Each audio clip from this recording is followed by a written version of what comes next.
Hotels and resorts, Kantipur Temple House, and traditional comfort house. Gold hospitality partner is Hotel Tibet and Hotel Tibet International. Silver hospitality partner.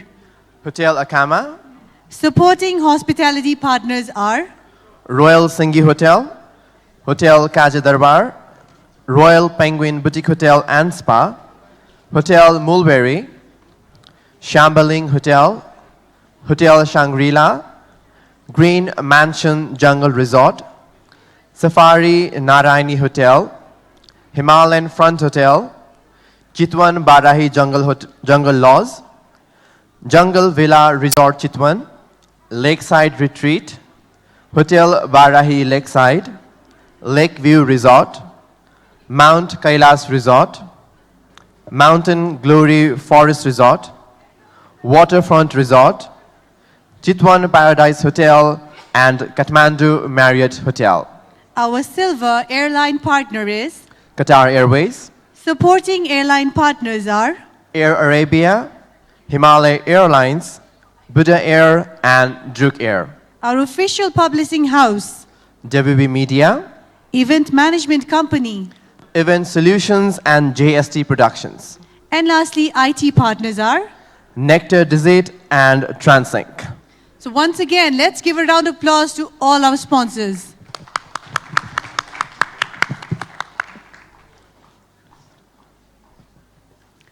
We'll be starting our next session. Now, just this thought came to me that, us teachers, we think that we are gardeners. We look after all the flowers in the garden. What do you think? Well, frankly speaking, ma'am, I think teachers are hypnotists. Oh, hypnotists, like we can tell people's mind? Not exactly the one who actually can make people fall asleep so easily. Not really. Everybody's awake. Everybody's listening. Thank you very much. Appreciate The it. next speaker is a personal favorite of mine. I've been really fond of him, and he's a visionary leader. He's unconventional and dares to defy what has not been done. Believer in collaboration, humility, and a person whose Facebook post says, "I have 200 passion fruit plants. Do you want some?" He is the real change maker. He is the founder of Global Academy Tourism and Hospitality Education. He is Mr. Kem Lakai. He is also an advisor to Nepal's Sector Skill Committee.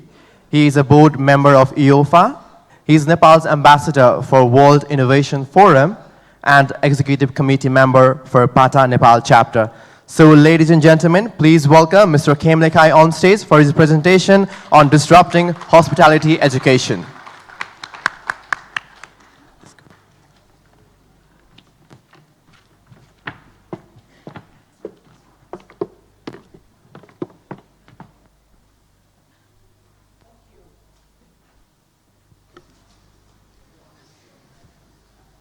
Thank you very much.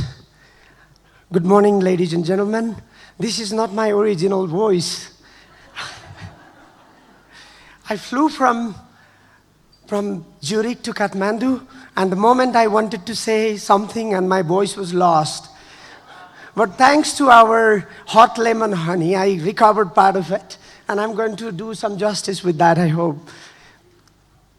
Without a further ado, I think the stage is set, and Ms. Nuri Quintus put it beautifully that we don't need to work hard on what Nepal is. And I'm not going to say much about it because it's the epicenter of adventure tourism. And then our politician, including Prime Minister, mentioned yesterday that yes, we've got this, that, everything we all know, and we are petrifying the same statement over and again. Not even once the importance of human capital and how we develop it is not very much a priority here. And when I see an international stage, that's what we talk about first. The younger generation, creating younger generation, and how do we train them? So let me start with my first video. Since I have lost my voice, so I resort to some videos. So, say,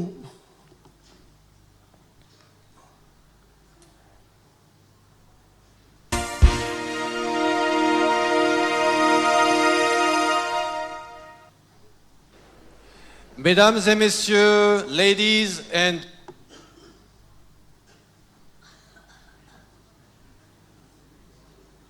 gentlemen. Mesdames et messieurs, bonsoir mes chers amis.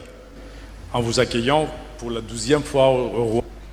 We're very fortunate to be the captains and leaders in our industry who have been given this wonderful opportunity to give opportunities to the next generation, to come up with innovation to make our industry a better place. Tonight's first trophy will be given to a French hotel high school for its innovative training program. This award is backed by the French Ministry of Education.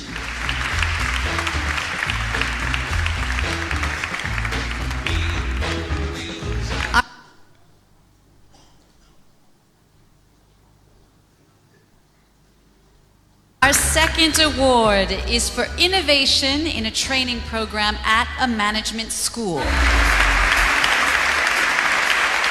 But the jury felt it deserved a special tribute for its most courageous enterprise. It's created from scratch a hotel school in Nepal. Nepal, of course, a country which is opening up to tourism a little more each day, and so truly needs human resources. So tonight we salute the presence of the ambassador of Nepal, who's here with us tonight. We'd also like to call Mr. Kemlakai up on stage. Mr. Kemlakai is the founder and general manager of GATE, the Global Academy of Tourism and Hospitality Education. He came all the way from Kathmandu to be here with us tonight at the Hospitality Awards, and a special diploma will be awarded to him by George Paniotisa. Mr. Lakai, please come up on stage. There's George. Hey, voilà. Please come up on stage.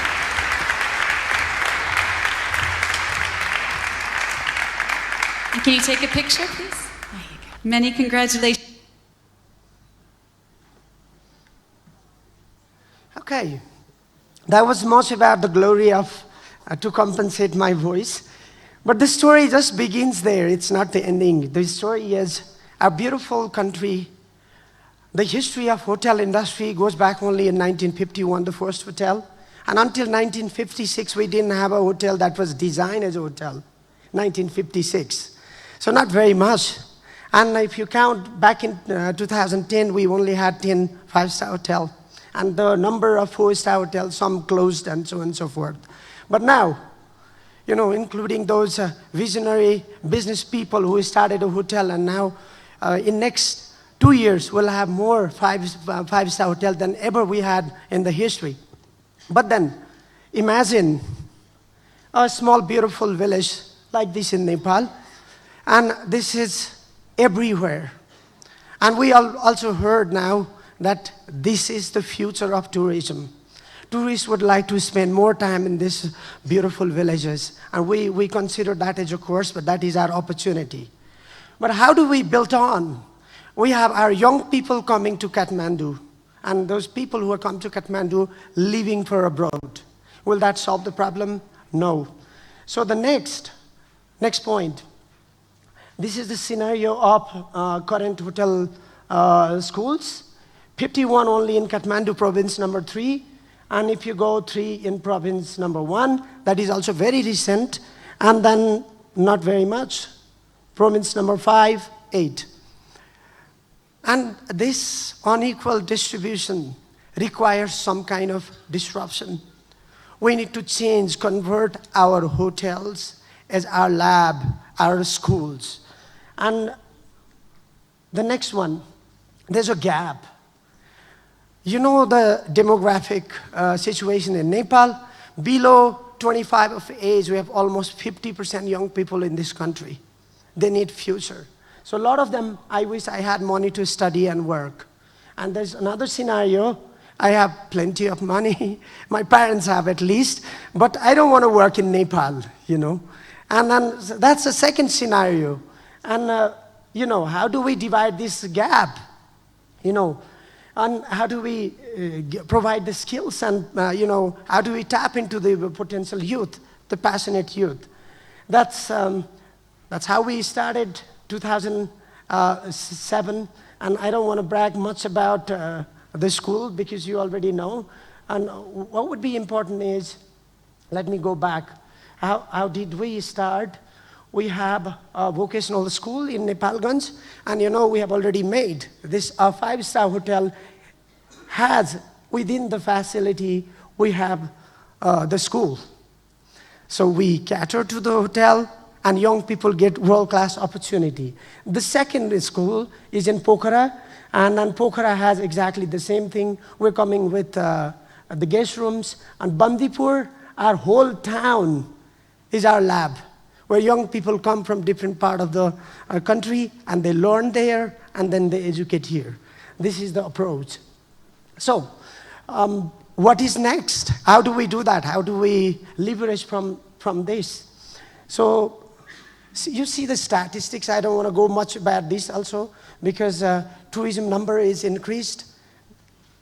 And then, but look at this shortages forecast. 500,000 people will be shortage in our industry very soon.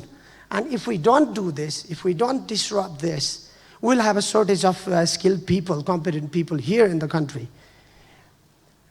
So, my suggestion is to indulge in a sustainable ecotourism.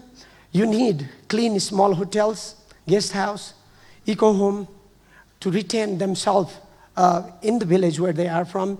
Restaurant with organic and hygienic food, and tea houses needs people. We don't need to bring them to Kathmandu. So we need to reach there, and then we need to cater them.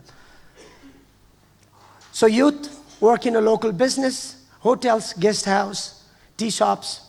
They go apprentice model. They go once a week to the school, and most of it from digital learning. And nowadays, one thing I'm not confused at all is we're boring them in the classroom. I already hear somebody saying, because classrooms are threatening our young people. The way they learn need to be reformed, and that's what we're going to adapt to. And the next one, it's thanks to the government. Now we have a national qualification framework, and there was no flexibility. If I enroll to bachelor's degree and I have to win bread, that was next to impossible. Why cannot these young people work at the same time study without worrying about the investment? The hotel industry wins, the young people wins, the parent wins. And so those, the permeability in each stage and each level is our future. And that's where we're heading. So this looks like I deliberately made it upside down, because the maximum number of people that enroll in a high school, it gets smaller and smaller in number. What we lack is an apprenticeship model, and we're going to pilot this. And then I really, really hope that they will replace this conventional model of +2 and bring that into a more hands-on training. And the next one, how does that human capital, convert into? No investment required for the parents. Youth start working and earning earlier, and then attracting talented, passionate youth for good career, saving youth from wasting their, not the time and not the resources. Local business, how do they benefit? All these 3 steps. What you need for young people is trust, empowerment, mentor, and nurture. And we're looking at our statistics. This is the most now. And I would like to bring one context into this picture, because our every hotel, trekking lodge, tea houses could be our lab. We could retain them, we could train them. And what we need to also do is, those who are training in Kathmandu, we need to collapse our boundaries. We really need to collapse our boundaries. And we need to inculcate, nurture them with the ecological mindfulness, because the day we lose our nature, we lose everything. And this is not just the concern of Nepal, it is the concern of the world.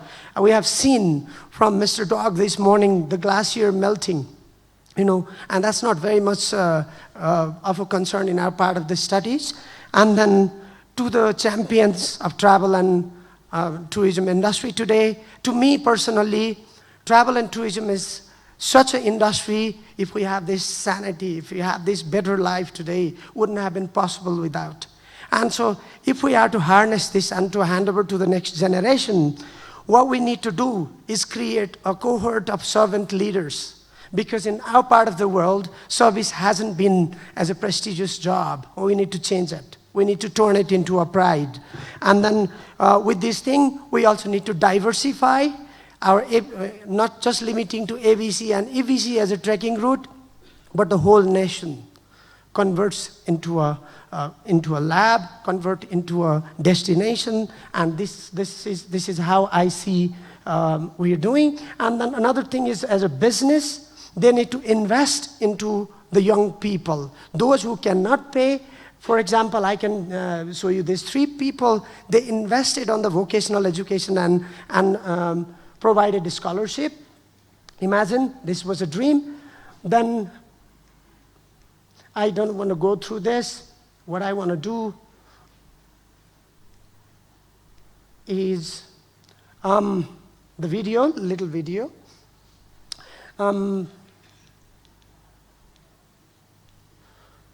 Yes, I will show you and end my things, just to compensate my voice once again.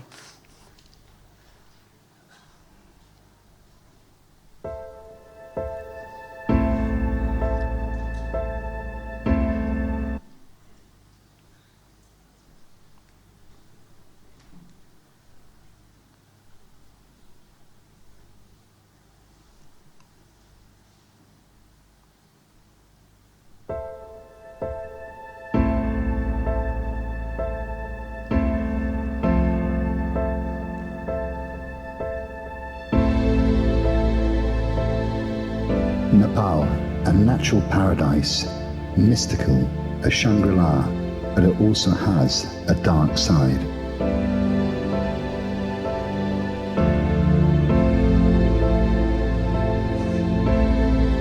Child labor is rampant. 3 million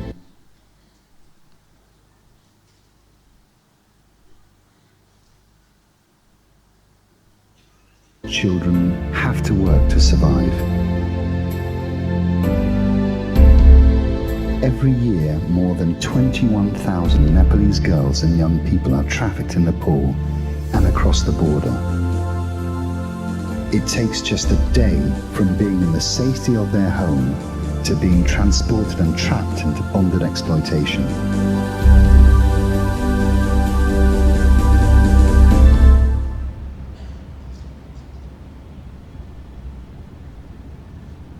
Bim lives in the slums of Pokhara and has been working in the sand mines since a young child.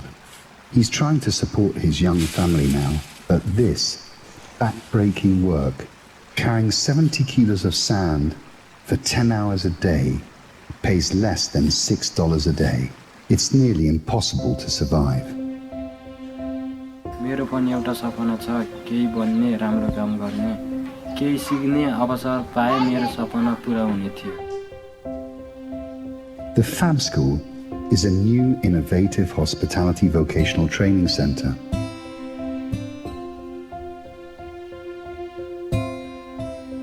It provides top-class training for those who desperately need a second chance. Gate College Global Academy of Tourism and Hospitality Education has provided training and education to over 3,000 students. We are delighted to work with Right for Children to provide the opportunity through Fab School.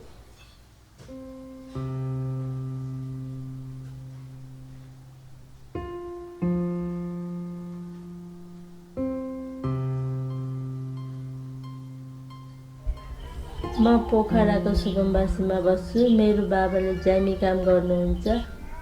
आर्थिक स्थिति कमजोर भएको कारणले मेरो पढाइ पुरा हुन सकेन.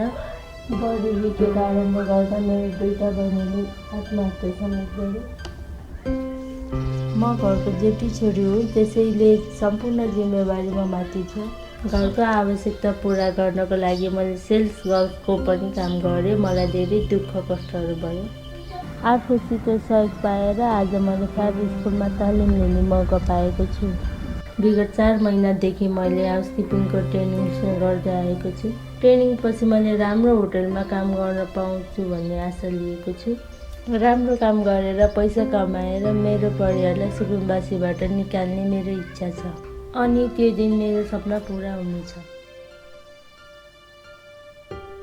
After their training, we provide guaranteed safe jobs with highly recognized top hotel groups in Nepal and abroad.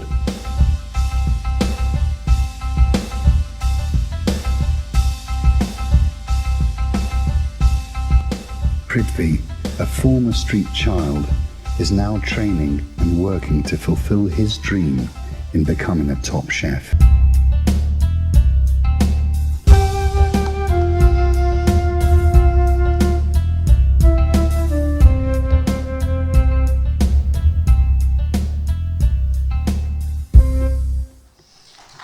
Thank you.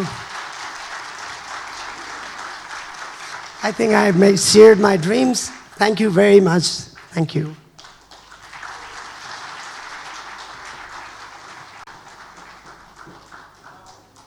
Kim sir, can we please have you on stage, please?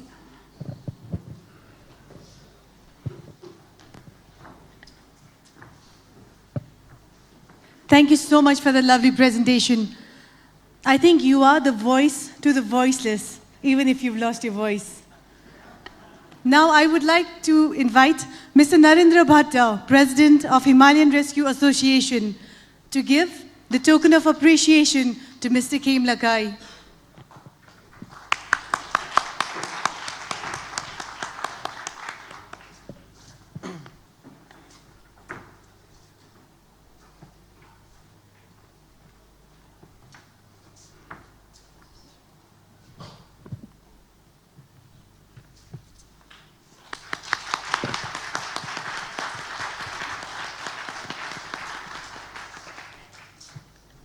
Thank you again, Mr. Kaim Lakai and Mr. Narendra Bhatta.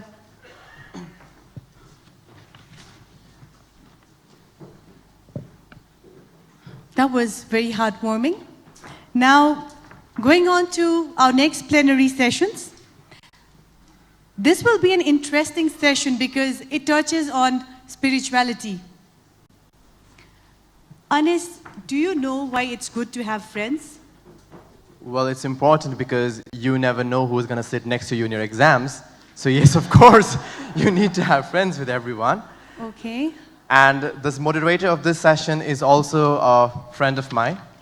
I had a pleasure to meet her and to work with her on last year's STM, on STM 2018.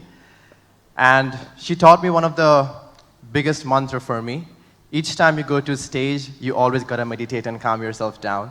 And I've been doing that ever since she taught me that. She has a very pleasant and she has a very wonderful personality, that bubbling and that charming face of her. And once you look at her, you just fall in love with her and you just make happy. So let us welcome Halona Pedici.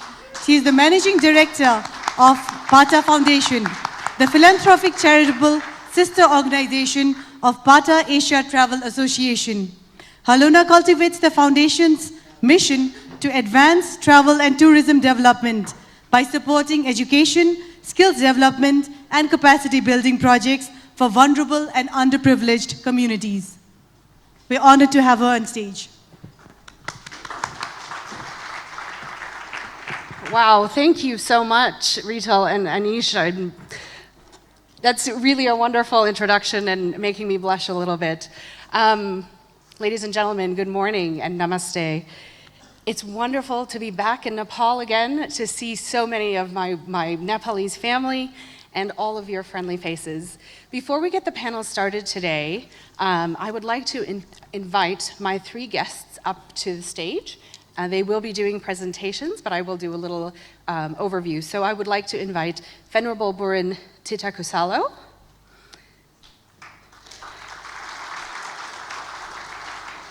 the Vidyadhara Acharya Mahayogi Srida Rana Rinpoche, and Mr. LP Banu Sharma to the stage.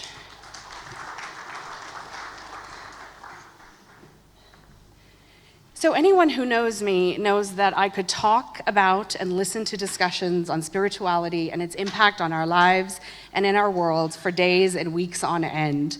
Spirituality, as Anish mentioned to you, is a topic that is very close to my heart, as I have been on my own personal spiritual journey over the past 20 years. And so I'm especially excited about this session on spiritual tourism in the Himalayas.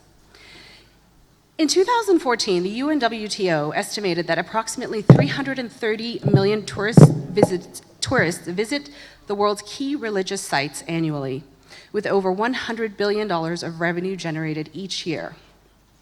While updated data is not yet available, a simple Google search on spiritual tourism yields 74 million results, indicating the continual rise in interest for this type of travel.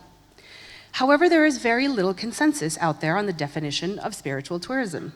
There's often an overlap with religious or faith-based tourism, pilgrimages, yoga, wellness tourism, and even cultural tourism. One definition that distinguishes between religious tourism and spiritual tourism is as follows. Religious tourism focuses on the visiting of religious sites, monuments, or destinations with the primary aim of engaging with or intensifying a specific faith. Spiritual tourism, on the other hand, aims to explore the elements of life which lie beyond the self and contribute to body, mind, spirit balance. These may or may not have an affiliation to religion. Perhaps through our discussion today, we may get a step closer to a clearer definition of what spiritual tourism is. For me, I feel it is more in alignment with the growing movement of transformational tourism, as Nori mentioned earlier, which is defined as any travel experience that empowers people to make meaningful, lasting changes in their life. Every one of us in this room knows how personally impactful travel is. It has the power to transform us, our lives, and the people around us, no matter where we go or how long we go for. The connection between the motivations and outcomes for traveling and those for seeking a spiritual path are closely aligned. Tourism and travel in itself could essentially be considered spiritual, providing opportunities for spiritually transformative experiences to all those who embark on a journey. The need and opportunity for this niche of tourism is clear. It's no secret that we live in a 24/7 connected world where access to information is available to us at our fingertips, and we're constantly bombarded with messages everywhere we turn. Over the past few years, many studies, as Nori mentioned earlier, have indicated that while we are connected to more people than ever before in our lives, our addiction to our smartphones and social media is increasing our chances of depression, anxiety, loneliness, and other mental health issues. In 2010, the World Health Organization predicted that depression would be the second leading cause of disease by 2020. By 2017, 3 years ahead of this time, depression became the leading cause of ill health and disability, with more than 300 million people worldwide being diagnosed with depression. People around the world are craving to find meaning, joy, happiness, love, and compassion. And, as Nori mentioned earlier, to overcome perm anxiety. That term in itself makes me anxious, actually.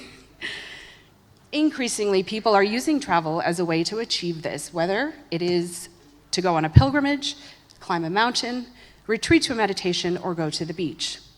Tourism has always been one of the most powerful tools to engage and interact with other cultures, races, and religions. It can be used to help break down barriers and stereotypes, and in turn further tolerance and understanding, contributing to world peace. Spirituality, in its essence, is about finding inner peace. And when we can achieve a critical mass of individuals globally who have found inner peace, world peace can be achieved. When we have inner peace, we are more open to living from a place of love and compassion and having a greater understanding, tolerance, and acceptance of each other, regardless of race, creed, or religion. I can't think of a better way to practice this way of living than through traveling and sharing our collective experiences with each other. My own personal experience with meditation practice for over 20 years has impacted and transformed my own life, my relationships, and the people around me.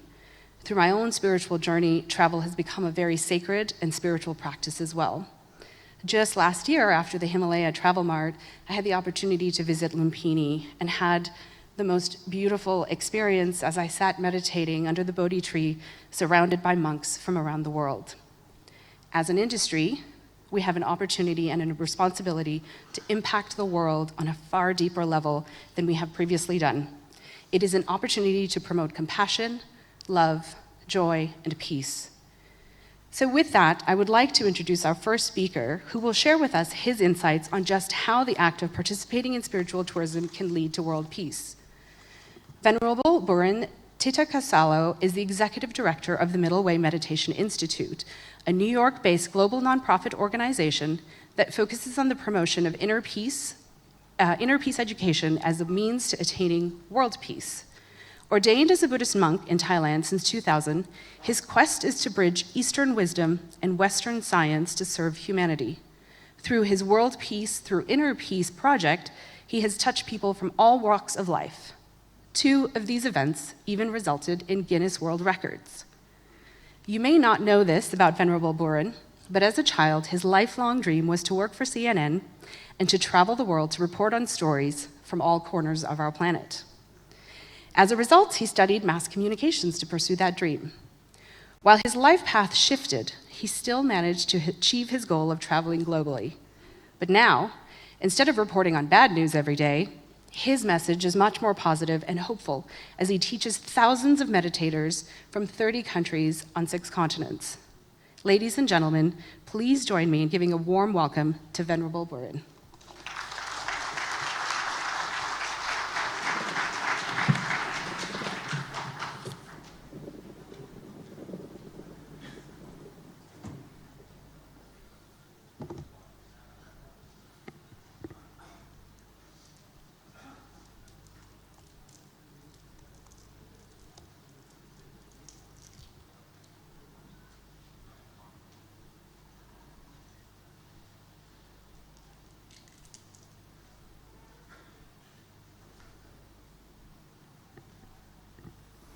Okay.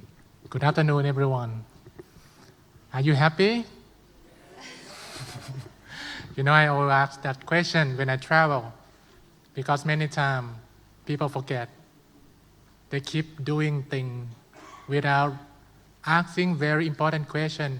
Are we happy today? And we are doing things that make us happier, or we are doing things make us less happy. So I would like to remind you, are you happy? Yes. This is my topic, Buddha teaching, sublime attraction to spiritual tourism in the Himalayas.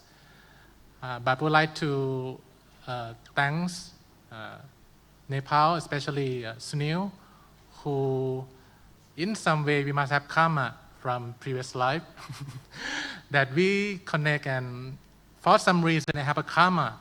You know the term karma? Yeah, now it's an English term already. I have a karma with Nepal because I'm a Theravada Buddhist monk from Thailand, but I live in New York City. Why promoting Nepal tourism? I'm not joking.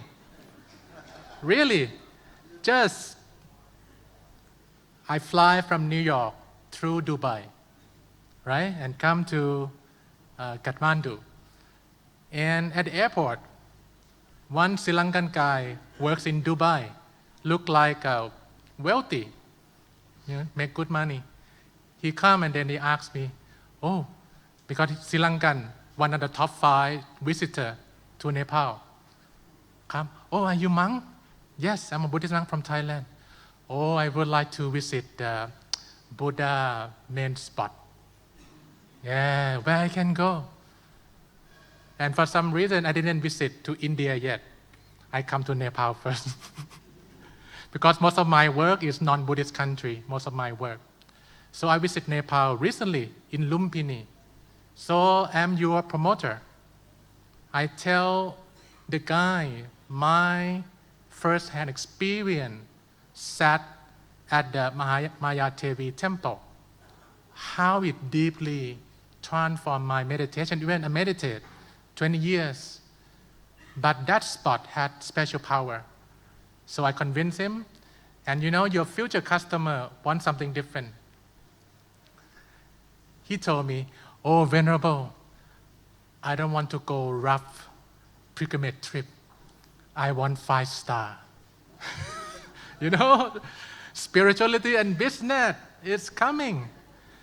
Because he has money, he don't want to do that rough 6 hours in the bus, so he wants something different. And you need to think about it. This real customer asks, and then, okay, you Google, I think there's many spots. There are 5-star hotel, there are people you can connect. So I think I'm your ambassador, Nepal. Apart from that, today I would like to kind of spark the idea. I'm not here today to give you an answer. I give you a question.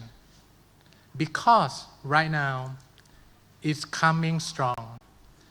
The great Stephen Covey, if you know him, he wrote 7 Habits of Highly Effective People.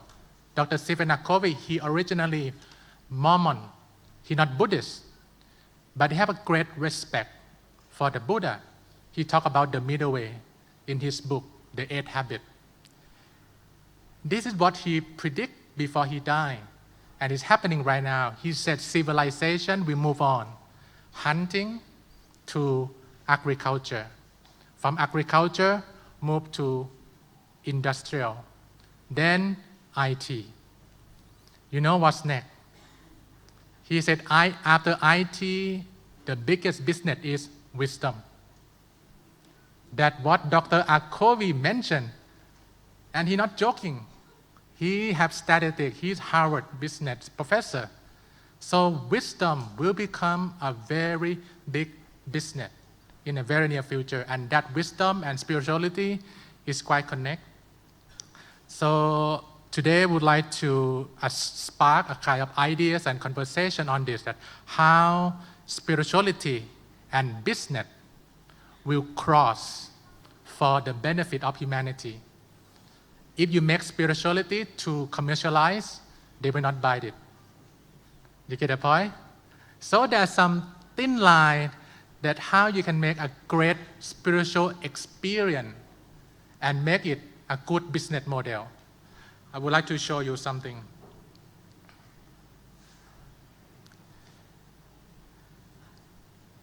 Maybe summary, no? Some might be new. Mindfulness and meditation are becoming a multi-billion-dollar business. You can check on your phone. This is from my iPhone. Now there's an application that you can download. I would like to talk just one. Calm. Headspace more Buddhist style, but Calm more like a general peace style. But it's now big. Very, very big. This February, just 5 months ago, Calm say it had raised 88 million US and value its business at $1 billion US. And Calm become the first mental health unicorn. The first company reached 1 billion value. Listen from himself, the CEO. I think one of the most interesting things to me in looking at this news today is the fact that you're already turning a profit. Talk to us about the business model and just wake up. You expect that to grow. Maybe work very hard for the world. Business. You know, we quadrupled revenue last year, and we are profitable. So that's pretty unusual. And it's just an amazing business, great margins. And people genuinely love the content we create. It changes lives. It helps people fall asleep. It helps people get balance and perspective by learning meditation. And so we have about 40 million downloads at the moment, but that's barely 1% of the smartphones in the world. So we think there's huge, huge upside to continue growing. Michael, what are the drivers of your business? I mean, crazy headlines, perhaps? Brexit? political turmoil. What causes people, beyond the installed base of smartphone users, which I guess is a necessity for you, what causes people to download and engage with this over time? Yes, so in the early days, I think people thought we were a bit crazy. You know, mindfulness and meditation felt like a bit of a niche. Would people really pay for it? But my goodness, the world needs this. The world is not getting any less stressed. We lead these always-on, accelerated lives, screens everywhere. So the ability for people to learn how to understand their own mind, to get a bit of balance and perspective, to sleep better, is really, really valuable. So many people, well over 1 million now, pay our $70 a year subscription, and that's growing very, very rapidly. The biggest drivers for us, though, is whenever we launch new premium content. So we launched a sleep story the other day with Matthew McConaughey, which has been very, very well received. We've had over 100 million listens of our sleep stories now. And like Spotify, we believe in audio. We think this is a very rapidly growing area. So we're going to be adding more talent to the app and more content over the next few months. Long-term plans for the company? Would you like to see it go public? Acquisition? Something else? Yeah, so again, we think this can be a multi-billion-dollar business, and who knows what the future holds, but an IPO in the future could well be on the cards. You saw that? It's happening right now. That wisdom, peace, clarity, compassion is a rapturous thing now. And we need to find a way how we can offer to the people. Yeah, I actually try to create the apps that don't need to buy with the same quality. Try to democratize wisdom in the way that how the people can learn also if they don't have the money. Yeah, we already see the success, and it's just infant state. It's coming more and more, and I will show you how wisdom and meditation thing will affect not just tourism, but everything that COVID said is coming. So I have a question for you. The online spiritual experiences is already have the success model from this app. But who will be the first to create a success for offline, not online, offline spiritual experiences offered by spiritual tourism? You have answer? Who? Which country will lead the world on this thing? Okay, Nepal? Yes.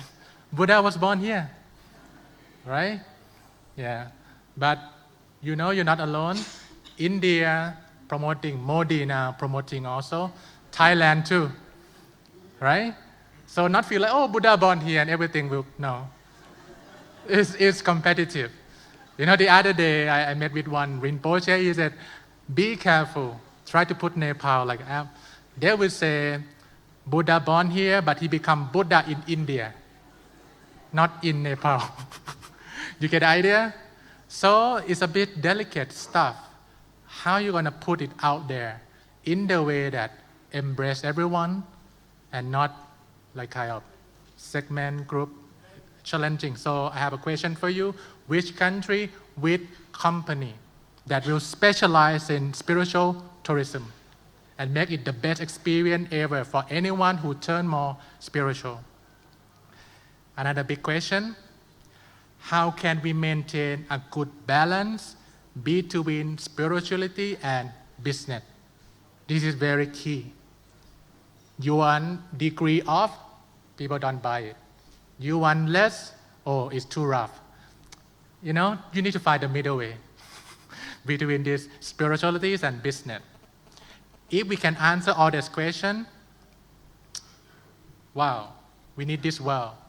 We can make a good amount of wealth through spirituality while making our world a better place to live. That's the world we want. Money alone will not fix it. We see what's happening right now. Okay, so that's the intro. Are you excited? Yes. Okay. I'm not kind of traditional monk. I'm from New York, so I hope you understand. But I get to the key thing that if you're gonna market this, you should understand the product. Steve Jobs said he's an ultimate customer. He used it, he tried it, and he tried to get what is the next thing the customer will want. So to get into this, you should learn meditation. And today, I will guide you at the end, some 5 minutes, first-hand experience how the meditation thing works. Why Buddha teaching are so attractive in the modern day? Why? 3 things that make it so popular. I refer this from Pali Canon. It's profound, but I try to make it simple for you. Number 1 is timeless. In Pali, the language in the Buddha time said akaliko. What it means? It works. It worked 1,000 years ago. It works right now in the bank. It works right now in the family. It's timeless. The second one, universal and scientific. In Pali, we call ehipassiko. It means inviting inspection. You know, some belief system cannot ask too much. It's wrong. But Buddha, let's ask. And he said, oh, I can only show you the way. You must walk by yourself. He said, this is the truth. Okay, let's take a look.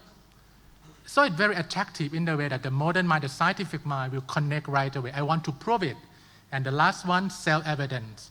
You don't need anyone to prove it for you. You can prove it by yourself. We call santitiko, to be seen by oneself. We'd like to share this real experience. I want to share a real experience, just one. We don't have much time. Universal and scientific. This is very interesting. Ehipassiko, inviting inspection. This is my definition. Buddhism is a universal knowledge which everyone could learn from, believer, non-believer, or even atheist. Anyone know this place? Cambridge. Oh, why go Cambridge? Okay, I jump now. This is Trinity College. The college win Nobel Prize the most in the world. And I found what? I asked the guard there, what is this? Oh, it's apple tree of Isaac Newton. I said, oh, are you joking? Isaac Newton died a long time ago. And then he tried to educate me. Oh, Venerable, you know, Isaac Newton studied at this college, Trinity College, and he became professor. And one day, he tried to come up with some explanation how things work. He go back to his residence, not college, lay down under the apple tree, the apple fall. They get the seed from that mother tree to plant in front of the college, to remember Isaac Newton. Yeah. You know, when I listen to that, I think of Buddha. We plant the Bodhi tree. Yeah, we get the seed, the plant from the original tree, and we plant somewhere else to remember the Buddha. So I found one thing striking, that why Buddha teaching can contribute. Buddha himself, he don't want to compete with anyone. He come to offer the truth. And take a look. No competition in his mind at all, just love. Isaac Newton discovered the law of gravity, the founding law of all physical law, under the apple tree. It's universal. You can test this. If you go on the high building, you Buddhist, you jump, it go down. You are Christian, you jump, you come down. You are atheist, I don't believe in Isaac Newton. You jump, you come down. You get the idea? And this is the beauty of Buddha teaching. Just a different tree. You will not find this in any book. It's just my idea. He said not apple tree, it's Bodhi tree. Yeah, he sat under another tree called Bodhi tree. He found what? He found the law of karma, which is Sanskrit. In Pali, we use the term karma, K-A-M-M-A. It's the law of action, the founding law of spiritual law. What is that? It's so common. Do good, good come to you. Do bad, bad come to you.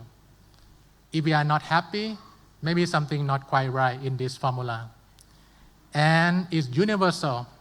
I teach many Catholic friends, you reap what you sow, right? And Buddha summarized it in 3 points. You want happy life? Avoid bad, do good, and purify the mind. Why Buddhism play a very critical role? Because the third line, purify the mind, is not clearly explained in our belief system. Some belief system a little bit, some a little bit more, but Buddha very clearly has 10 books, Abhidhamma, talk about different stages of the mind. You saw the movie Inside Out, the cartoon? Yeah, they show this is happy state, this is unhappy. Actually, it's Abhidhamma, but they make Hollywood movie about it. Let's listen from this interesting BBC commentator.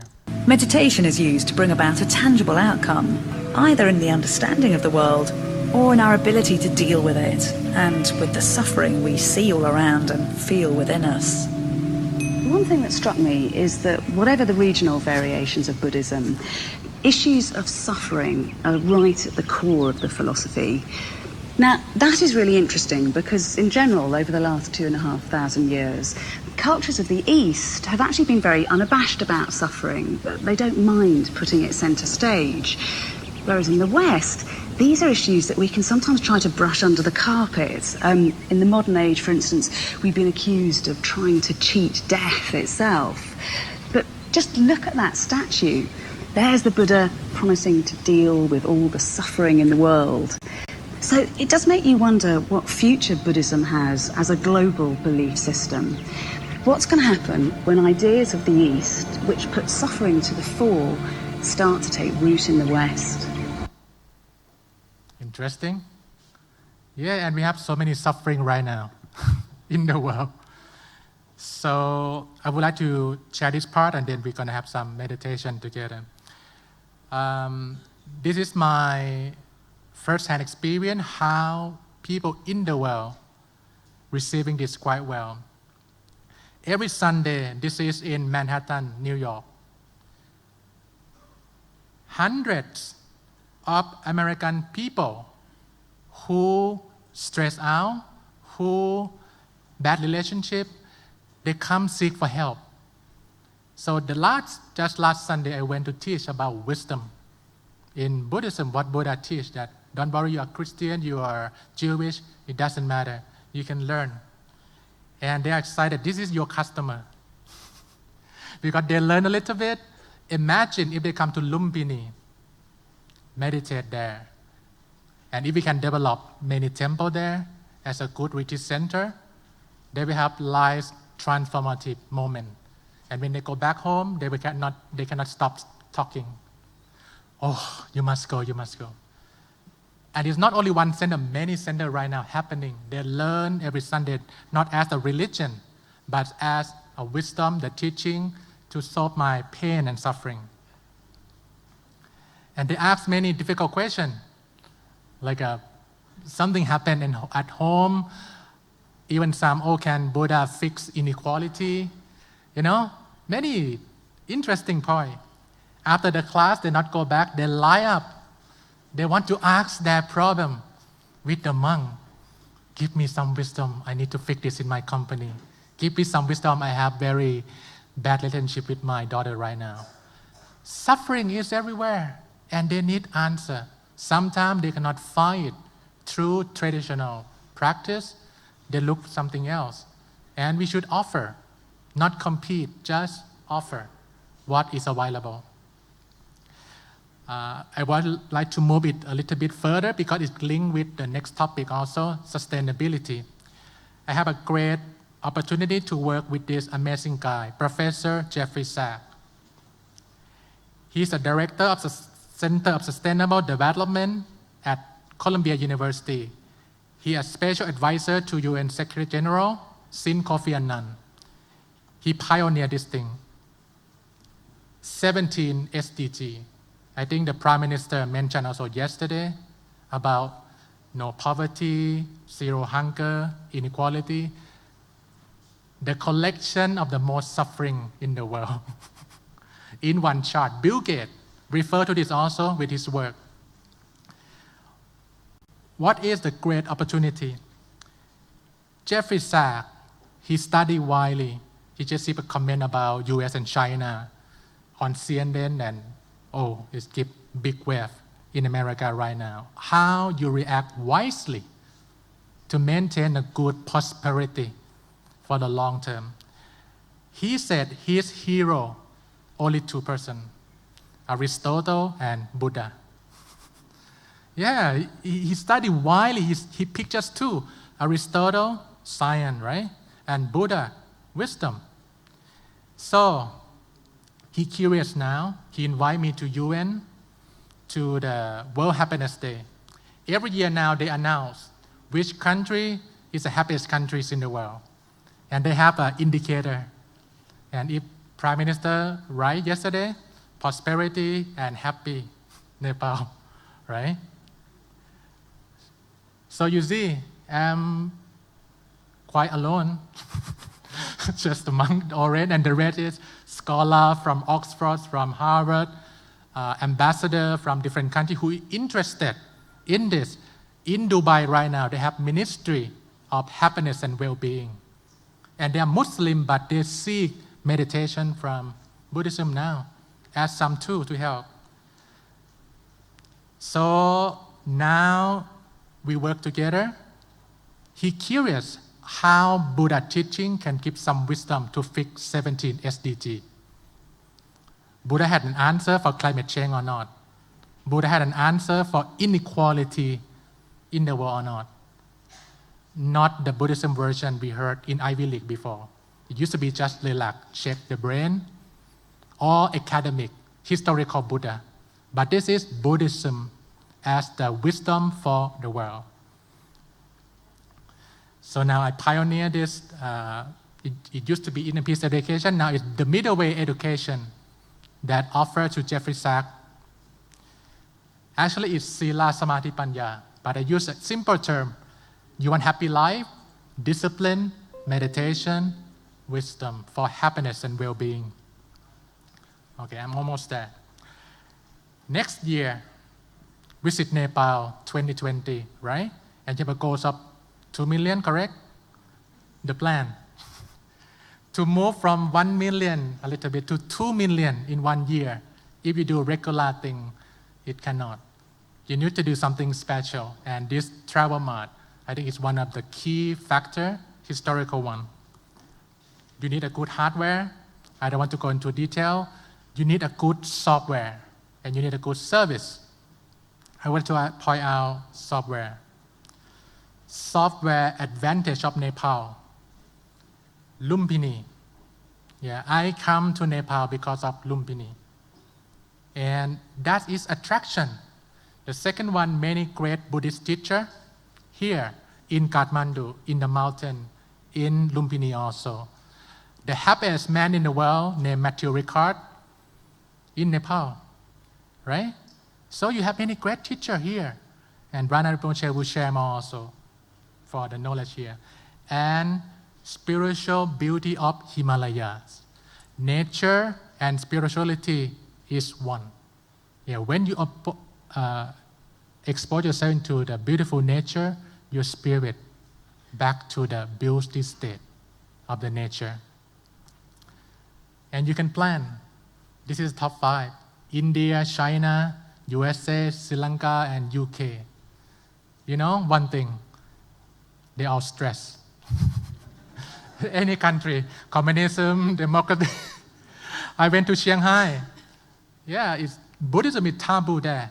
But they developed so fast and they're so stressed.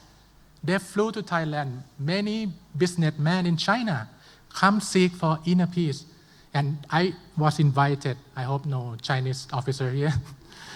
I go there. I said, this is dangerous or not? No. We, in the company, we don't do in the public. Many teachers now from Tibet, from So I was invited to China. And, they have big money right now. And those people want inner peace so much. Yeah, this is a great opportunity. The last thing before I will guide you meditation. It happened that something that COVID talk about wisdom gonna be main tool in business, in politics.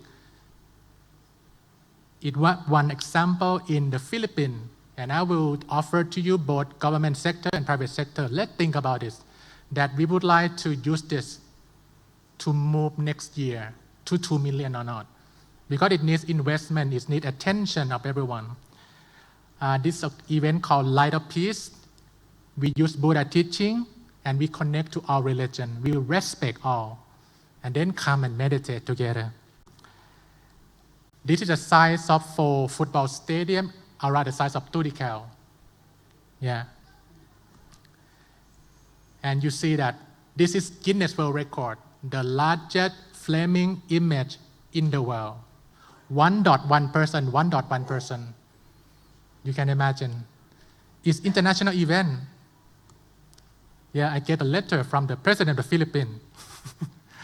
Thank you so much. Wow, you boost tourism, you boost business here. Let's view this video and we meditate. The Light of Peace in the Philippines, 2014. As the sun set, a long-awaited moment began when over 10,000 volunteers together lit a total of 56,680 candles, amazingly brightening the dark venue at the Savannah City in an attempt to set a new Guinness World Record to celebrate world peace through inner peace. The viewers of Choose Philippines, together with the participants at the venue, were amazed to see an aerial picture of the largest flaming image using candles, with the complete image depicting the giant Light of Peace logo and motto, World Peace through Inner Peace, and the Philippines map.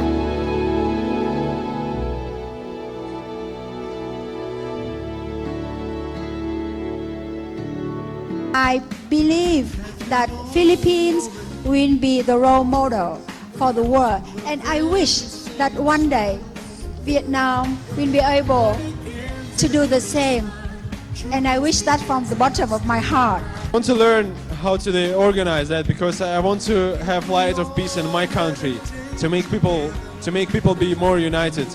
And now I learn how it is, and I understand that it's a lot of job and it requires a lot of really dedicated people who do that, people who can be united.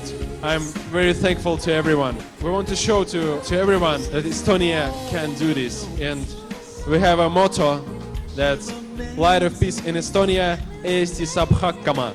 It means Estonia can do it in Estonian language. I am so happy that I lived long enough in my lifetime to experience such a great event as this. This is one of the greatest events of my entire life. To see world peace start here in Iloilo, and from here it will go throughout the rest of the world. World peace is possible. World peace is imminent. And all we have to do is have inner peace to have world peace.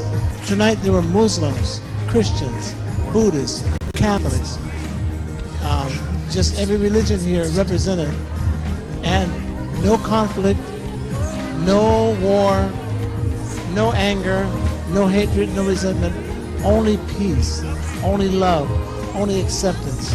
This is the way that we are supposed to live.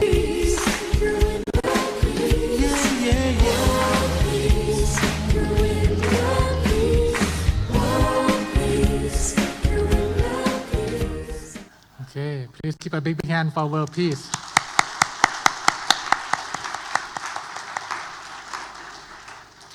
So, I have this to you, that it's possible or not to have light of peace in Nepal. And this is the land of the Buddha. Do you want to break record from Philippines? You think you can do? Yes. Okay, give a big hand. Okay. I would like to close my presentation now with offering you the product that you experience it by yourself. Anyone meditate before? Can you raise your hand? Any kinds of meditation? Oh, quite a number. Okay, you can be a good seller. You understand? What I will offer today, it's called the middle way meditation. For sure, it's from the Buddha time. But more than 100 years ago, this monk named Luang Pu Wat Pak Nam, he meditated very deep and he tried to understand deeply what the middle way actually means, what it means that night when Princess Tata sat under the Bodhi tree. And he found out that become very scientific. He said the middle way is not outside, it's not just balanced ways of life, it's right in the middle, in your body. He called that center of the body. It linked with anapanasati, breathing. That when breathe in and breathe out, and finally let that breath connect to the middle way. It works like this, like a focal point subtle and wide here. You tried before, right? The paper, the lens, and the sun. If it's not focal point, it's warm. But you move to the focal point, it burns. So today I will offer you this practice and then we can try. Just two basic things. Relaxation, not take it serious. This is relaxing time. And mindfulness. Okay. I just have one analogy and guide you right away. Imagine your mind like a glass of water. Yeah, imagine. When you were young, the glass is clear. When you bring the flower, you can touch happiness quite easy. But once you grow older, go to school, compete in business, fighting, you start to collect many colors in the glass. Red one when you get angry. Blue one when someone make you cry. Green one when you don't like politician or someone that you not appreciate. You bring the same flower. Oh, it become more difficult to feel happy. Because it's not about outside alone to be happy. Inside, very important. So I will guide you in this simple meditation, just 3 steps. Relax your body. If you hold anything, put on the side, relax. The second one, keep your awareness with the breath at the center of the body. If you're not familiar, it's okay, I will guide you. And number 3, do nothing. Put the glass down and don't touch it. Let everything sink down to the bottom. You understand it? Okay, so if you are first time, it's okay. Just relax your body and close your eyes gently. Let's have inner peace time together.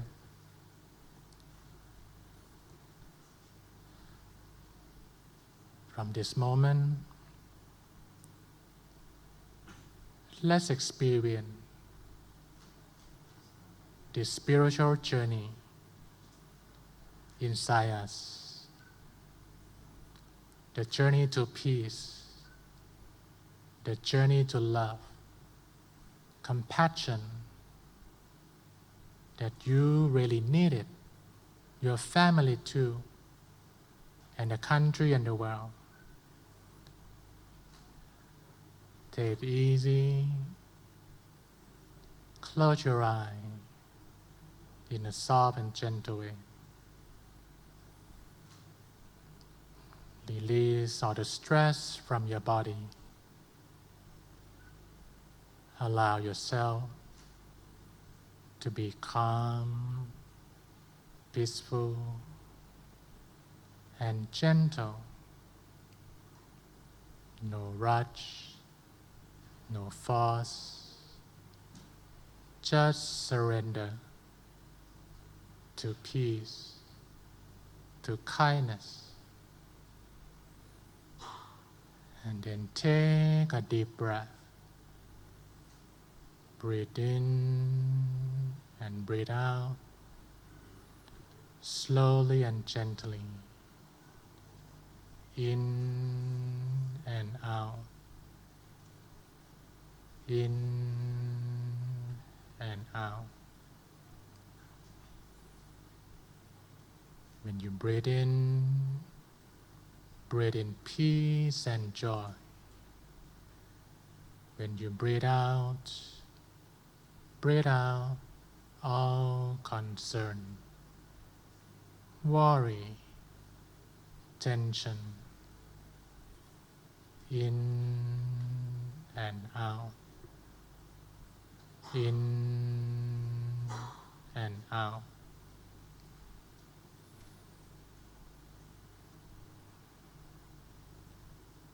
With a deep breathing, you can feel the turning point inside your stomach.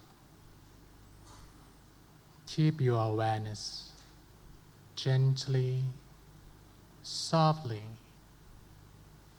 at the center. Be aware of the breath and let everything sink down to the bottom. Calm, peaceful, and gentle. Maintain your good feeling. Maintain your nice feeling with inner peace in silence for a moment.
Putthanupavena, Sappa Dhammanupavena, Sappa Sankhanupavena, Sattha Soti Bhavantu Te.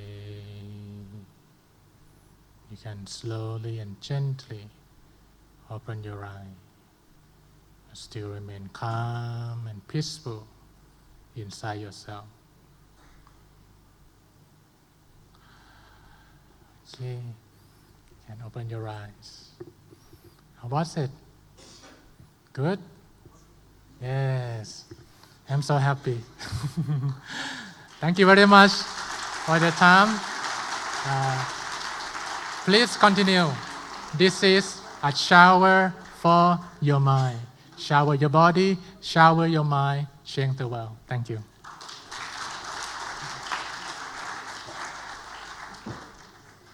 Thank you so much, Venerable Burin. How many of you feel less stressed about being away from the office and your family right now?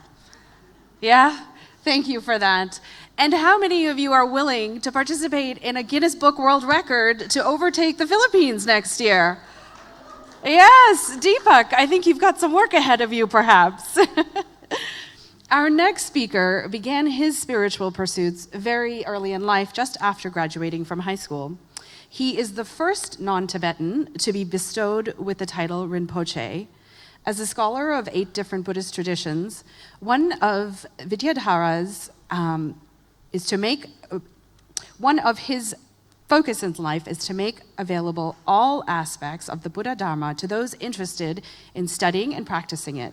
He promotes a non-sectarian and universal Buddhist tradition where all lineages and traditions of Buddhist practices are respected. Aside from his spiritual life, he is no stranger to the hospitality industry. With a diploma and postgraduate in hotel management, he has first-hand experience working in hotels in Europe and in Nepal. And in fact, he served as the training manager right here in this hotel for 8 years. His contributions to the industry are well respected amongst hoteliers and in the field of hospitality education in Nepal. He was honored as a mascot of peace by the Lumpini, along with a certificate of honor by the Lumpini Development Trust, Ministry of Culture and Tourism, for his contributions towards world peace. He was also conferred with a letter of appreciation by the National Academy of Tourism and Hotel Management in recognition of his outstanding contributions in the field of human resource development. Ladies and gentlemen, I'm sure he is no stranger to all of you. Please give a warm welcome to the Vidyadhara Acharya Mahayogi Sridhar Rana Rinpoche.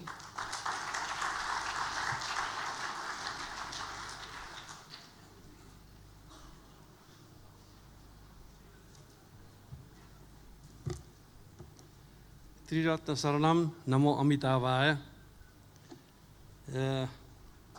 After the multi-billion-dollar meditation, business talk, and so on, I may sound like a dinosaurus.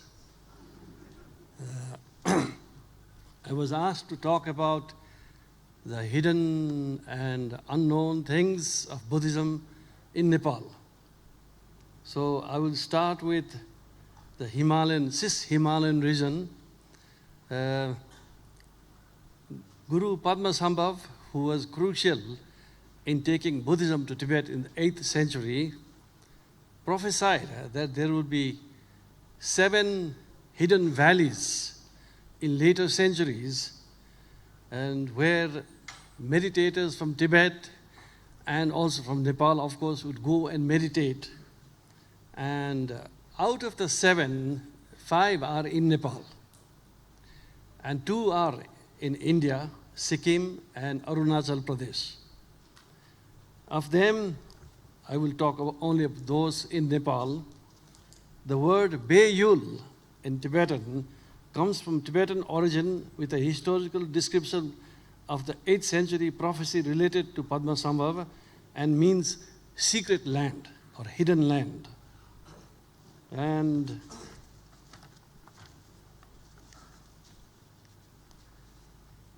Tibet, known as the 7 hidden lands or 7 sacred places, are Bayul Don. Among the 7 Bayuls that were revealed, Kimolung, Namgo Dagam, Yalmo Gangriwa, Khandro Rolwaling, Kempalung are within the territories of modern Nepal. And 2 among other important hidden lands revealed by other Tetons. Those are Tetons are Tibetan masters. 2 other important hidden lands, Demoshong and Pemako, now fall within the territory of modern India. 1, Kimolung. Kimolung means the happy valley or the valley of peace.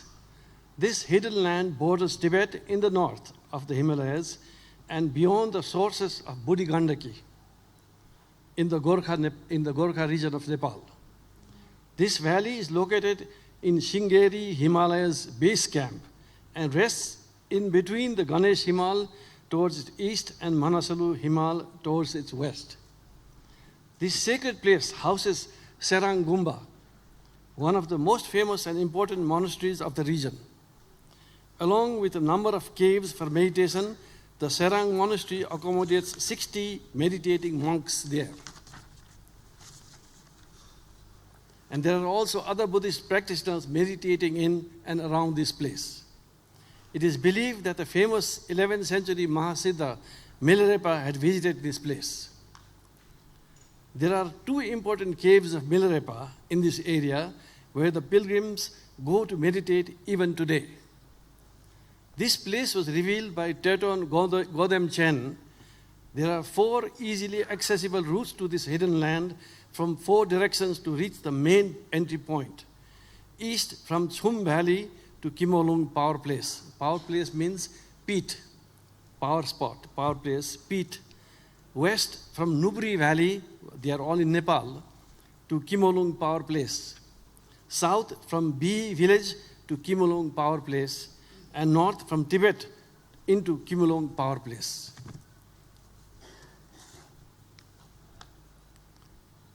Garwang Choki Wangchuk, also known as Ngari Terton. Ngari is just across Nubri, what is called Atharase Khola in Nepali. Opened the Tibetan route in the 17th century. Around the settlements of Nubri and Chum valleys are the people of Tibeto-Burman race, Bhotias, origin and culture. Tibetan tourists are attracted to the surrounding places because of Kimolung. So this is one place we can develop in Nepal, because it is in Nepal. To Namgo Dagam. Namgo Dagam means the hidden land, heavenly gate in half-moon form. This hidden land lies in the Langtang valley of the Raswa district, Nepal. The Teton Godemchen revealed this place. Later, Guru Chetan Gyaltsen opened it for practitioners, meditation practitioners. When this place, Namgodam, was opened, it carried with it a myth associated with the name Langtang. Lang means ox, and Thang is like a khel in Nepali, 2D khel, area. And once, as owner of a lang, an ox with two horns was following the animal, the ox turned flat on its back, and thus the name Langtang came from this incident. This is further illustrated with the name of Langsisa, the place where ox had died. And even today, the people in this place perform annual ritual for the dead bull. Tibetans came to the southern part of this hidden land and started living there in a settlement. Here is Kyangsin Bumba, Kyangsin Monastery, where pilgrims visit for meditation. There are a number of caves around this place as well. The most important cave is that of Padmasambhava, is on the eastern base camp of Langtang Lirung. Pilgrims can reach this cave in 2 hours' walk from Kyangsin Monastery. The local people of Tibetan origin inhabit this place. 4 routes were used in the past to reach the main entry point of this hidden land, of which only 2 are accessible at the present. The easiest one begins from Langtang Khola, from Shabru Besi to Kyangsin Gompa through southwest. 2 from Ganjala Pass, 5,200 meter, to the Kyangsin Gompa from the east. Then from Gosai Kunda to Kyangsin Gompa through the south, but this way is blocked due to various landslides. And 4 from Tibet to the Kyangsin Gompa through the north, but this was blocked by the Nepal army during the Nepal-Tibet War.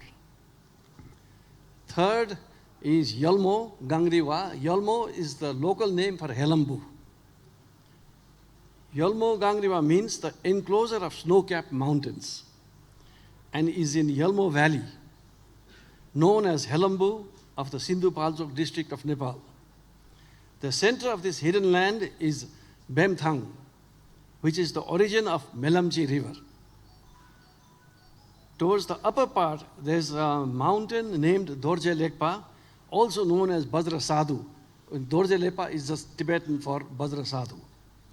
Teton Godemchen revealed this place, and his disciples visited this area and built the Gompa. There is a Guru Duphuk cave of Padmasambhava that can accommodate up to 20 meditators at a time. There are numbers of other meditation centers around this place. There is also a famous meditation cave where 11th century Tibetan Mahasiddha Milarepa had meditated to deepen his realization, which is near Timbu. The strongest female deity, Dharmapal, is Ama Yangri, whose names in whose name there is an open space called Yangrima Dana. Above Tarke Gyang There are numbers of monasteries for meditation retreats. The people of Tibetan origin settled down to the Melamchi River. There are 2 routes to reach to this hidden land. There is a motorway up to Tarkegang with a main route for the upper part of Yelmo Valley. One from Sakhu through Melamchi River, bridge to Yelmo Gangriwa. 2 from Panchkhal through Melamchi River, bridge to Yelmo Gangriwa. And 3 from Gosaikunda through Thadepati to Yelmo Gangriwa. The 4th is Rolpa Khandroling. Rolpa Khandroling means the sanctuary of playful Dakinis. It lies in the western side of Khumbu Valley, a protected area near the base camp of Gaurisankar mountain. There reside many protecting goddesses like the 5 long life deities Chering Ma. Chering means long life, and there are numbers of caves for Buddhist meditation around Beding and Nimare. There are a few monasteries where meditators from Khumbu and Dolakha area visit and practice meditation. This is also the place where Milarepa attained Siddhi. This hidden land is surrounded with many ponds and pristine lakes like Cho Rolpa. The people of the region visit Tibet even today through Tashi Lapcha Pass, 5,800 meters. The people of Tibetan origin and Sherpas populate this place. This pilgrimage can be reached through following routes. From the eastern entrance point, Khumbu Valley, to west to Rolpa Khandroling, or 2 from Dolakha through Singhati to Jagat to Simigaon to Nimare to Beding, Na Valley to Rolpa Khandroling. And 5th is Kempa Lung. Kempa Lung means the valley full of artemisia, known as Titipate in Nepali. It lies in the Sankhwa Sawa district above the Arun Valley of Nepal. There are a big valley called Mera Valley on the east of Khumbu Valley and the west of Mount Makalu. There are many caves for Buddhist meditations. There are many places of Dakinis where the local ladies climb the difficult mountain in trance. We can see also the utensils of Padmasambhava on the caves of the hidden land when he was meditating there in the 8th century. The nearest village is Tashigaon, where the Sherpa people of Tibetan origin live. The easiest entrance to this hidden land is from Kharta through Makalu base camp to Kempa Lung. The pilgrims can reach this hidden land from the following routes. From Kharta through Makalu base camp to Kempa Lung, as I said before, or from Tumlingtar through Kulung to Kempa Lung from the south, or from Hatia through Tashigaon to Kempa Lung from the east, or from Lukla through Makalu base camp or Merala Pass to Kempa Lung. So these are the 5 out of the 7 that are in Nepal, which I'm sure has not been utilized in tourism at all till today. But having said this, I would certainly not like these places to become what Mr. Scott showed, Everest, line of tourists going in there and disturbing the meditators there.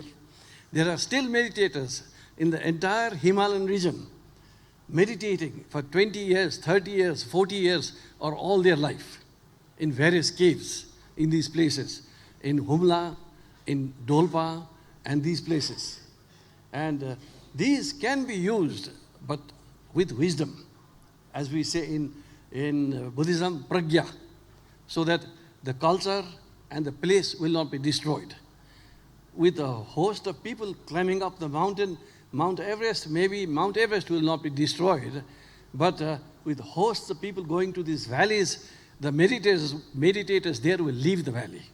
So then you won't have that culture there anymore. A culture that has been running for more than 1,000 years.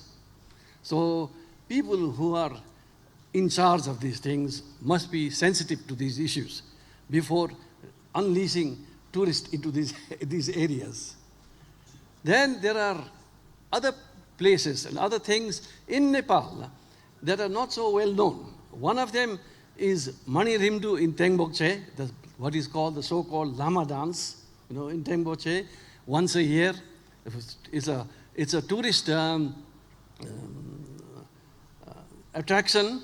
It is a tourist attraction, and simply because of Hillary and these people made it in Tengboche. But all over the Himalayan region, from Darchula to Walangchu Gola, we have these kind of dances. For example, in Mustang, there is what is called Tiji in May. Likewise, you'll probably find, if you go and search, in Dolpo, in Humla, in Darchula, all these places, and Walangchu Gola, all these places. And these can be explored for tourist attraction when the dance is going on. You can take tourists there and they can watch it. Then in the Kathmandu Valley itself, this is not so easy to use. The Kathmandu Valley itself is considered as the mandala of Chakrasambhara. But this is very secret.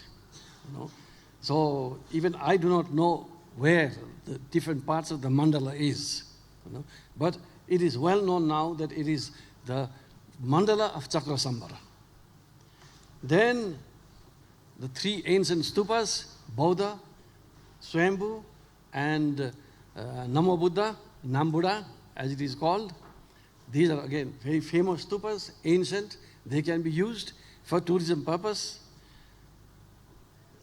The 32 Bhadracharyas of Kathmandu Valley, famous Mahasiddhas of Kathmandu Valley. Unfortunately, besides the Newars, the Baun Kshetris of Nepal haven't even heard those names. But there are hundreds of bihars all over Kathmandu Valley, Patan, Kathmandu, Bhaktapur, and so on. These 32 Bhadracharyas built those, and it still continues. In China, when I went to China a long time back, that was when China just opened, 1980, when Beijing did not even have a proper airport. They took us to all these different ancient monasteries, and we had to pay fees, but of course we were free, but fees were paid for them. We have hundreds of monasteries, biharas in Kathmandu Valley, completely unutilized. And nobody has thought creatively of how to use them for tourism purpose. Then there are also biharas, like MP Bihar, where Guru Padmasambhava, as I said, he was the founder of Buddhism in Tibet, stayed in Patan. Then there is also Ratnakar Bihar, where Guru Marpa from Tibet stayed for 5 years before he went down to India, to Nalanda, and studied with Naropa, the Indian Guru Naropa.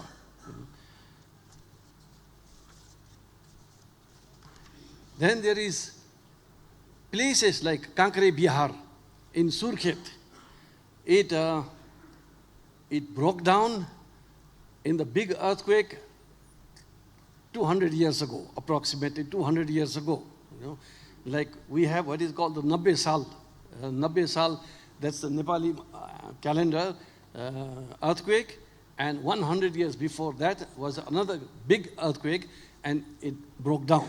But the government is renovating it. I went to see it just a couple of months back, and the government is renovating it. It was built by Ashok Challa, whose son called himself Malla.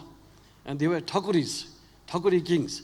And his kingdom extended entire western region of Nepal down to Bodh Gaya. Bodh Gaya was part of his kingdom, and Surkhet was his capital. So that can be utilized for tourism. And Dullu, Dailek area, Dullu, there are many chaityas and stupas completely neglected, totally neglected, and nobody knows about them anymore. Then there's the Japanese 18th century Japanese monk that came to Nepal in the 18th century, Ekai Kawaguchi. He stayed in Bauddha and he stayed in Marpa in Mustang. The house where he stayed in Marpa is kept very well. Unfortunately, the one in Bauddha is in a dilapidated state. Then we have Swayambhu, the legend of Santikara Acharya, who went down inside into the cave and is still there hundreds of years. And Pratap Malla or Jayasthiti Malla, I forget now which one, when there was famine, went in and they were made 24 rooms with libraries, and in one of the room was Santikaracharya in meditation, and he brought out the text, the scripture written on Nag blood out to the sun. Then it started raining. This is quite well known in Kathmandu Valley, the story. And of course, people can't go down there. I mean, you can't go and disturb him. But still, it's an attraction. If people know about this, tourist guides should know about this. You know, of course, it is locked and you can't go in. And Pratap Malla was just 200 years ago. So he went there. And Santikaracharya was like probably 800 and 900 AD. You know. So these are some of the hidden things, unknown things of Buddhism that can be of use for tourism in Nepal. You know. There are many other hidden things in Thailand, for example, and so on. But here we're talking about Nepal. And also like some of the Western guests here, you'll have to forgive me if I didn't take my hat off. And in Nepal and Tibet, it is a sign of respect to keep your hat on. So it's a little bit different from Western culture. Thank you very much.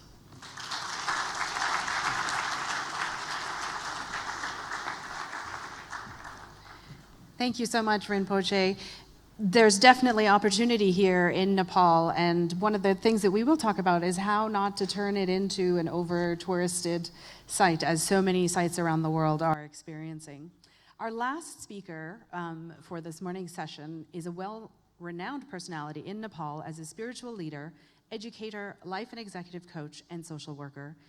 He is the president of Jivan Vigyan Kendra, which means the science of living, a leading institution dedicated to human transformation through spirituality. He has trained and initiated over 600,000 people on spirituality, success, and meditation in Nepal, India, Myanmar, Malaysia, and the US.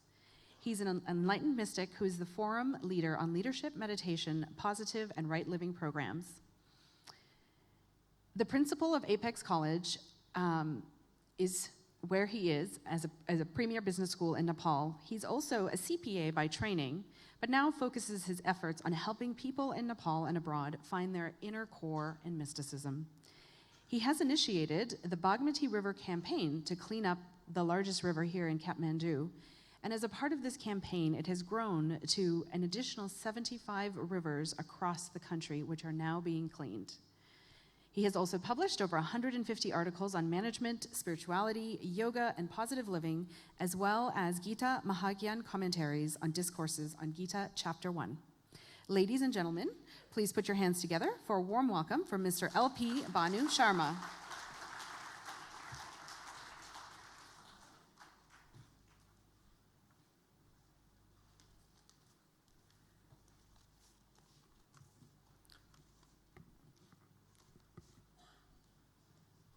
Namaste, good afternoon, and Hari Om. Thank you, Halona, for nice introduction, and thank you, HTM, for having me here. Well, I was born about half a century ago, and my parents come from Baglung district on the lap of Mount Dhaulagiri in Nepal.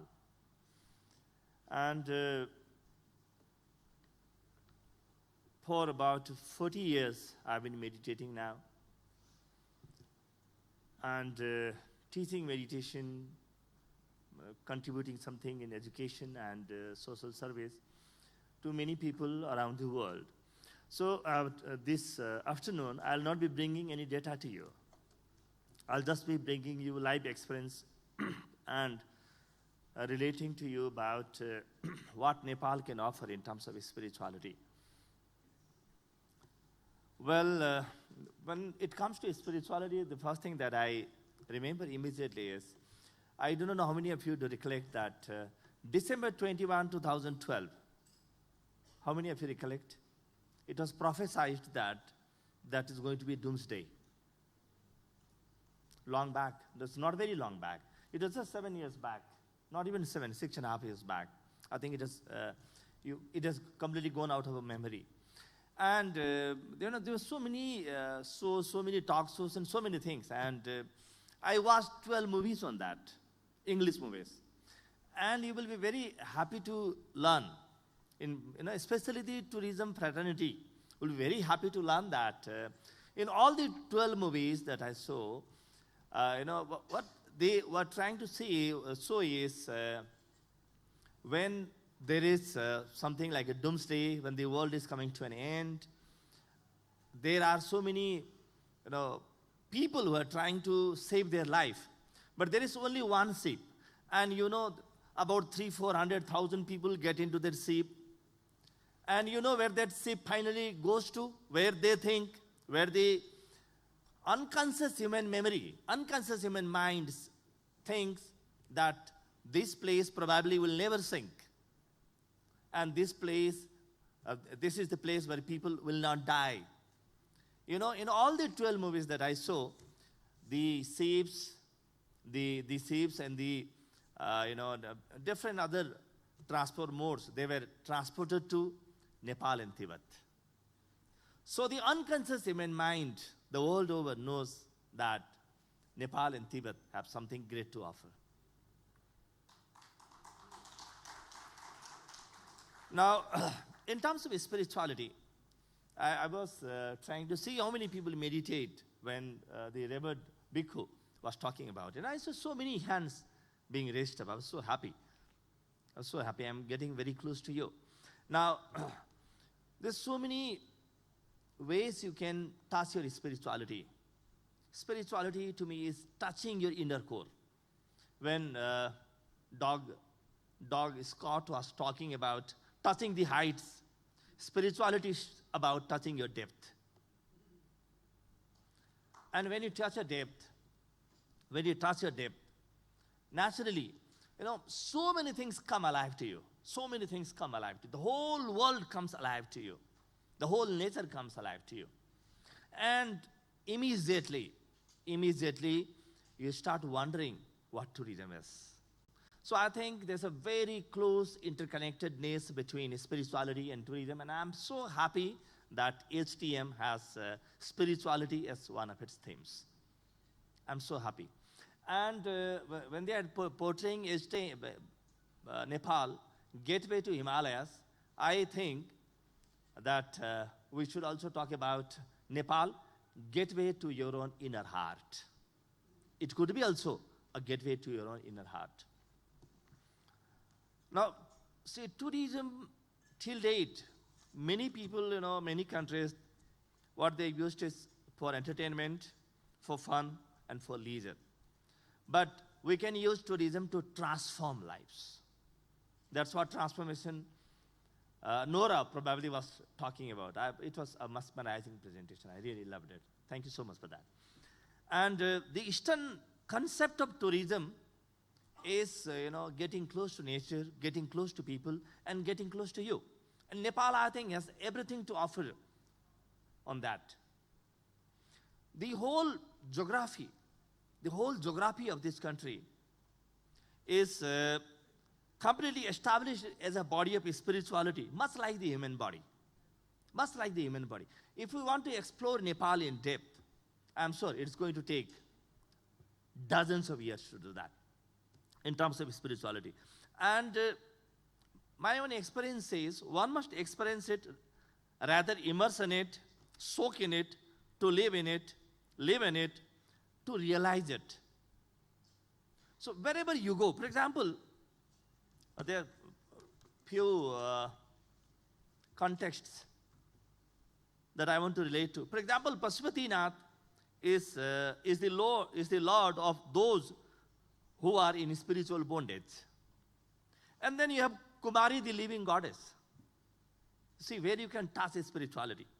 You have Muktinath, the God who grants you salvation. And you have Buddha and Lumini, the God who exhorts you to work out your own salvation. See this contrast? And Nepal encompasses all contrasts. And there is the Chinnamasta goddess, the goddess whose head is cut off because head is nothing but the mind. That the incessant mind, the cluttering mind. When this mind is cut off, you're left with your pure heart, the Buddha heart, the Bodhi Chitta, to connect and to relate to. And you have the Pathivara temple, the goddess who completes you. And you have the Manakamana, the goddess who grants all your wishes. See, not only that, these are geographies, there are legends, there are stories, emotional stories to connect to. And if you listen to these stories one after another, they're so compelling. And they so take you they take you to your own inner core. And you will love everything that's here.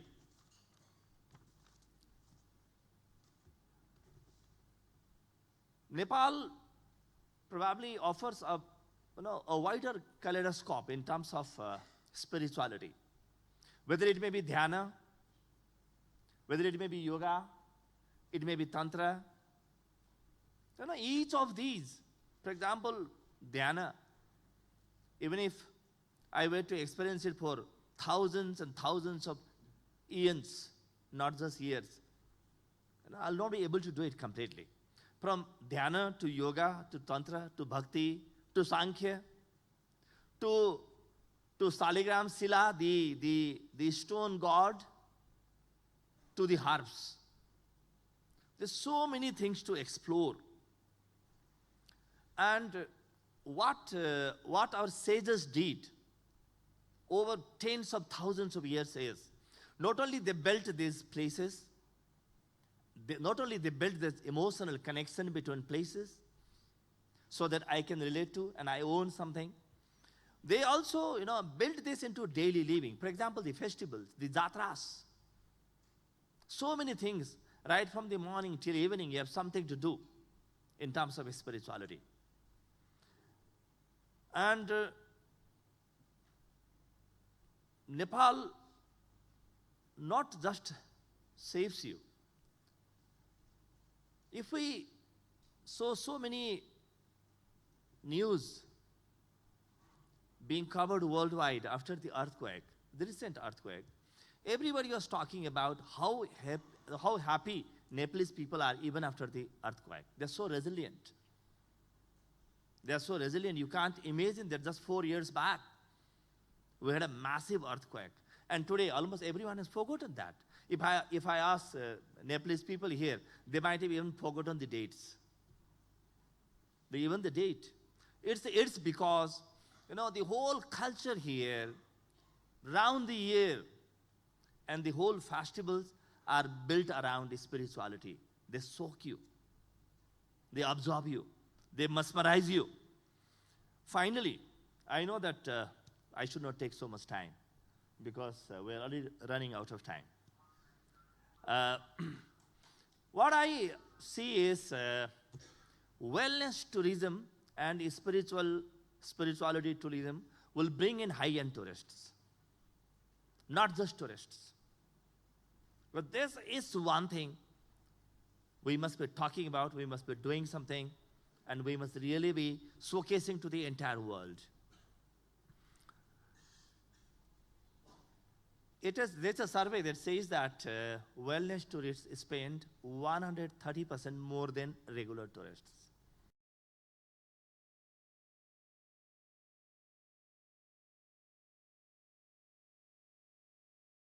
To yoga and dhyana that Nepal has to offer. Originally Nepal has to offer. For example, over 50% of Hindu scriptures were written in the boundary of present-day Nepal. 50%. So that's a lot to offer to the entire world, to the entire humanity. And finally, spiritual tourists, they spend more time, they spend more money. And they go back to their own places with so much of love, with so much of peace in their heart that no other form of tourism can give. It's entirely different. I think we are not just talking about spiritual tourism. I think we're talking about the entire gamut of spirituality. And what I see is, I was talking to Halona before we started here. What I see is, when people go in for spiritual tourism, they go back with enormous love, a sense of reverence. And we can, not only that we'll have world peace, we'll also have a sense of, very good sense of ecological balance and a respect for nature. Thank you so much for listening to me. God bless you.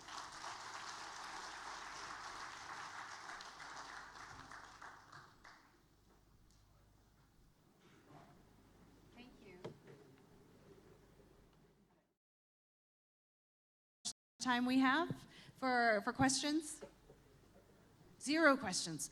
Well, so in that case, I am going to ask at least one question here to all of you. It's very clear that there is a massive opportunity in Nepal to develop spiritual tourism, from the actual physical sites, the activities that are not being showcased right now, to actually the people. Mr. Sharma, as you mentioned, the people here, spirituality is intrinsic in the culture here. So what are your recommendations or advice? And I know, Venerable Burin, you said you were here for questions, not answers, but I know everyone in the audience here is looking for answers. So what would you recommend in terms of developing a tourism product that maintains the integrity and the authenticity of the experience of the individual's spiritual journey without diluting the essence of what spirituality really is and going into that commercial space of, more and more billions of dollars? Okay. I mentioned 2 application, Calm and Headspace. There are many apps out there, but the key is the founder of the apps, they meditate. And they really benefit and they feel inspired. Actually, Headspace, the British guy, he became a monk for almost 15 years. And I read in the vision, actually he wants to spread mindfulness to help people to be healthier and happier. But he cannot find the NGO model to make it grow fast. So he used business model to use it. If we're gonna do spirituality as a good business, the person who do it need to be spiritual too, because one, the money go up, greed come, and greed, Jeffrey Sachs said, now is a problem, not the country. It's individual greed that I want more, and then don't care about customer. You squeeze about privacy, no. We can exploit. To keep this spirituality as a business prosperous, we should keep business growth and mental growth together. That's the only way to secure the long-term sustainability.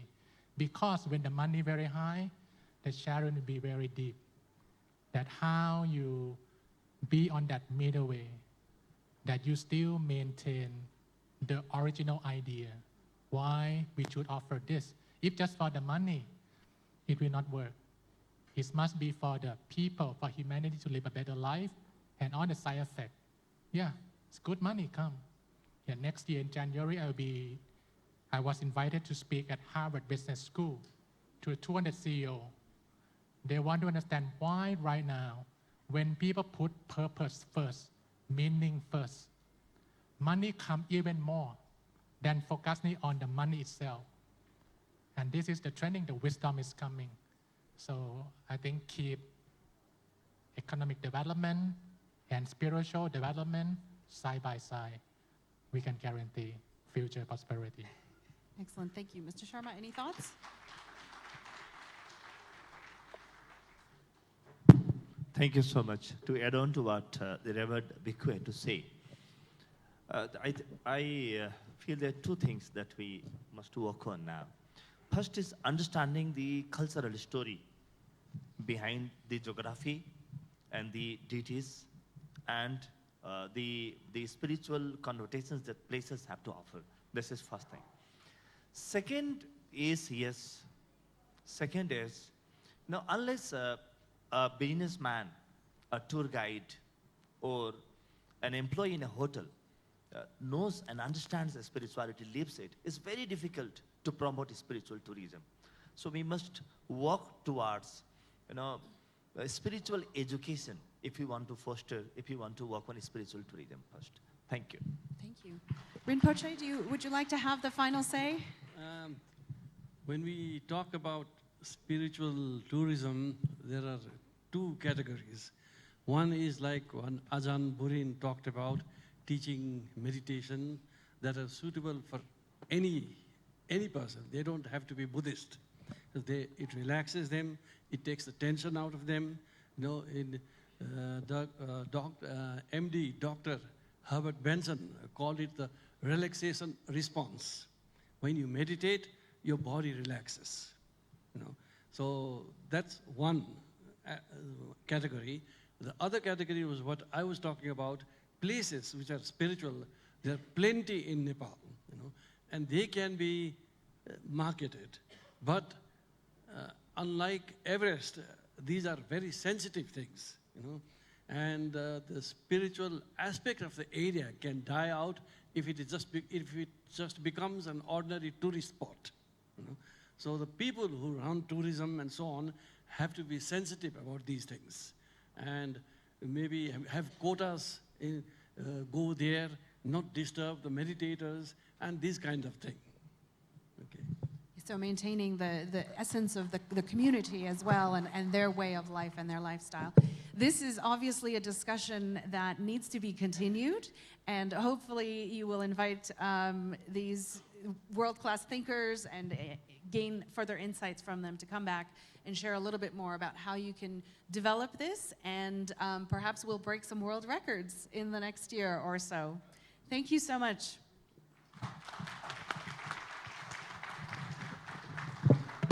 Thank you so much to all the speakers, and special thanks to Ms. Halona Pariachi for moderating the session. We will still request you to be here for the token appreciation. And now, ladies and gentlemen, may we please call upon stage Mr. Bibhuti Chand Thakur, General Secretary and Pata Nepal Chapter, and Member Secretary of Himalayan Travel Mart 2019 on stage.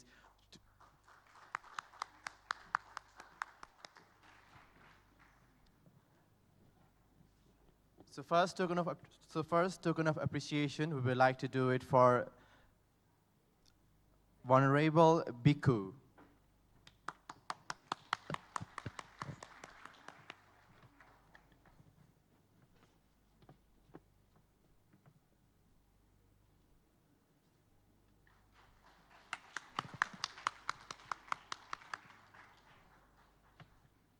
Secondly, the Vidyadhara Acharya Mahayogi Sridhara Rana Rinpoche.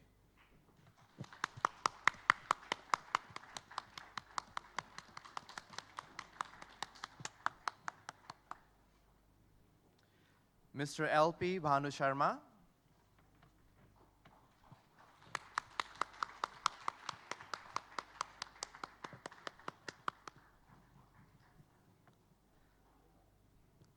And finally, to our moderator, Ms. Halona Pariachi.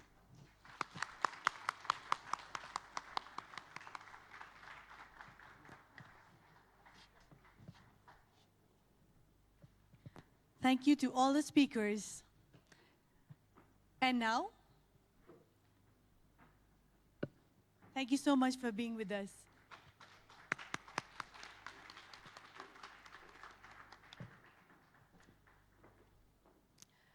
Buddha said we should take people out of suffering.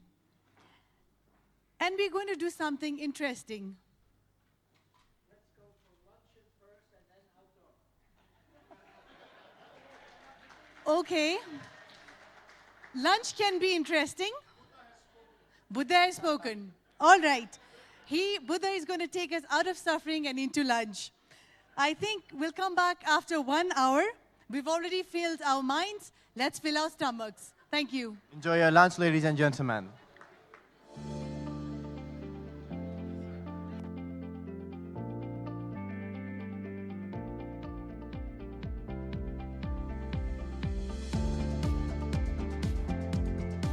Ladies and gentlemen, just for your information, we will be back here at 3 o'clock sharp.